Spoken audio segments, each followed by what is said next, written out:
Today, I am sitting with one of the most influential directors of this world. This man and his brother gave us 3 big Marvel blockbusters and is about to give us a movie that will be talked about decades and generations. Ladies and gentlemen, we have Joe Russo in the house. Welcome, sir. Welcome to India. That was an amazing introduction. I did not pay him for that introduction, by the way. He just came up with that all by himself. So, sir, how's your experience, visiting India? It's been fantastic.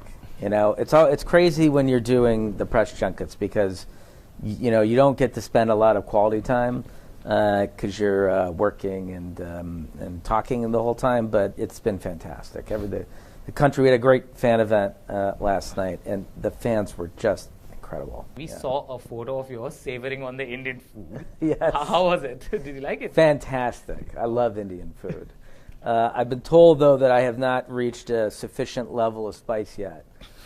So I've got to work on that today. Can I mention the fact Joe's looking like the doctor from Winter Soldier? He's looking exactly like the one Sir carried himself in the I'm movie. wearing the exact outfit. That's amazing.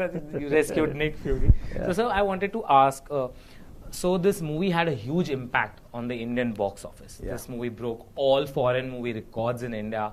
People were cheering in the theater when Thor arrived in Wakanda or Captain America came out of that. So how proud do you feel seeing all these reactions? It's incredible, and that's the best part of making these movies is when you get to share them with an audience. I was a fan myself before I became a filmmaker. I watched a lot of movies as a kid and had a lot of emotional responses to movies. And now, as filmmakers, my brother and I try to give those same emotional responses to audiences.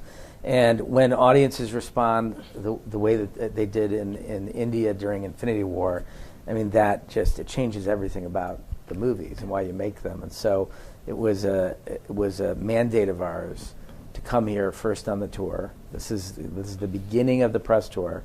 And we haven't even finished the movie yet, and I jumped on a plane to come over here because of the way that the audiences here responded to Infinity War. That is amazing. So Joe sir has seen all your reactions in theaters, guys. You know it. So sir, I wanted to ask that last year I met Joe sir at the Singapore junket, and he promised me that he'll be coming to India, and here he is. So I thank you for that, first of all. And thank you for asking me to come here. Yeah. I'm so glad. And last year, in an interview, I jokingly asked him, like a fun question, who dies in Infinity War? And he answered me, everyone. And I'm tired. I'm not going to make. So, sir, I want to ask you how difficult it is as a filmmaker. So we have been seeing this Infinity Saga for 10 years. How difficult is it to protect the spoilers? What measures and what extent have you went through? I mean, I think that we've learned a few key lessons about how to protect spoilers. One, obviously, is that you don't give anyone the script. And so if they don't have the script, they don't know what happens in the movie. And with the actors, we write fake scenes or they get very limited amounts of material. When you're working on a movie like Infinity War, Star-Lord doesn't need to know what's going on with Captain America. They're in very different sections of the film. And so they just each get the lines from that section of the film that they're in. They can understand their motivation because they're following their storyline. So they ultimately don't know what happens.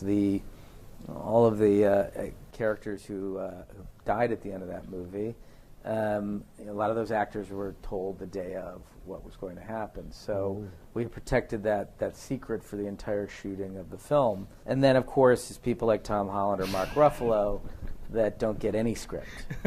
We have someone just read their lines to them on set the day that they get there. That's all they know. That's amazing. Yeah. Tom and Mark are called spoiler bros. Yeah. I just heard on news today that Tom was not allowed to read the script of Avengers Endgame at all. He didn't know who he was acting opposite of. He had no idea what was happening in any scene in the movie. That's really challenging as a director. It's the only way to protect it's easier for an actor when they're doing interviews to not spoil anything if they don't know anything. So we've learned that lesson.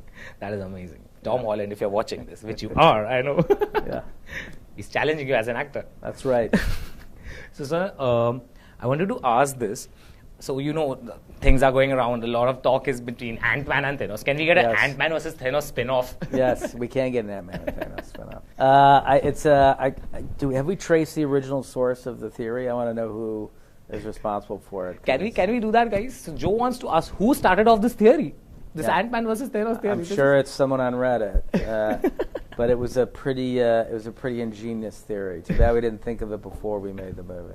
Okay, so I wanted to ask this question. Who is the most notorious on the set of, all the movies? Like the one who keeps pranking on from the cast members? Downey certainly has the biggest personality. And, he has an area that, we call Downey Land, where it's sort of, he's got several trailers that are encircled. And, he's got a couple of picnic tables in the middle of it where he hosts lunch every day for the actors. And, on Halloween, he'll have a band come and play Halloween songs, or, or he'll have a jazz trio come, and he'll do things that are really fun and interesting for the cast, and so everyone can stay close and, really build their sense of camaraderie. So I think for certain he is the biggest personality on set. There was probably the coolest thing I saw the entire time we were working on the movies that we saw Robert do was, as a thank you for working with Chris Evans, he gave Chris Evans a car. And it was a refurbished Mustang that was painted blue in Captain America colors, and it was pretty incredible. Hearing that, sir, can I get to cameo in a Marvel movie, please? I'm ready to play a CGI alien. You get a car if you can't do in a Marvel movie. That is amazing. Yeah, just tell Robert what your favorite colors are. So the last question I would like to ask. So it's my genuine request. Okay, please pass on this message to Kevin, sir. I love him, okay, and all his vision of how he has, brought these Marvel Studios ahead. And can you please request him to bring an Indian origin superhero movie in Phase 4 or Phase 5? I will absolutely request that when I go back. Like I said, I think it's getting incredibly diverse. You can just see it. It's evident in the movies that they're making. The performance of those movies at the box office is reinforcing the notion that these movies should be as diverse as possible and speak to global audiences. And people are so passionate here in India that I can only imagine how an Indian superhero would be received. Maybe we would be as excited as the Africans after seeing Black Panther. Indian movie, Maharashtra forever. Let's hope that happens very soon. Thank you, Joe, sir. It's an absolute honor to be here with you. Of course. Thank you so much. Thank you. I really appreciate it. Thank Great questions. Thank you.